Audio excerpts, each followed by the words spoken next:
এরপরে যখন জাহান্নামের মধ্যে ফেলা হবে, জাহান্নামের ভীষণ আগুনের মধ্যে প্রতিটা নাফরমান যখন জ্বলতে শুরু করবে, তখন প্রত্যেকটা জাহান্নাম, এটাই আমার শেষ কথা, তিনটা কথা বলবে আল্লাহকে।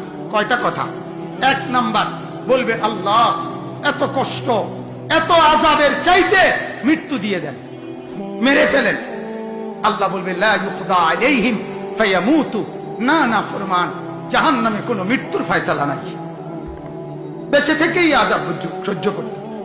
দুই নাম্বার, প্রতিটা নাফরমান বলবে, আল্লাহ তাইলে দ্বিতীয় প্রস্তাব হলো আপনার কাছে, জাহান্নামের আযাব একটু হালকা করে দেন, একটু একটা ঘন্টা বাদ দিতে কোন, মাসে একদিন কদ্দুর ছাড় দেন, সপ্তাহে একটা দিন ছাড় দেন, 24 ঘন্টার মধ্যে 10টা মিনিট একটু বিশ্রাম করতে দেন মাওলা, একটু ছাড় দেন না কমপক্ষে।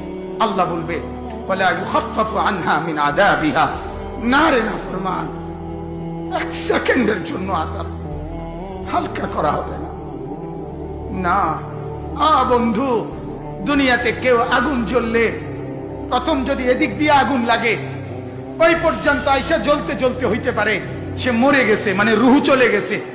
এরপরে যদি তার পুরা বডি আগুনে পুড়ে জ্বলে একেবারে পাউডারও হয়ে যায়, কয়লাও হয়ে যায়, তার আর কোনো অসুবিধা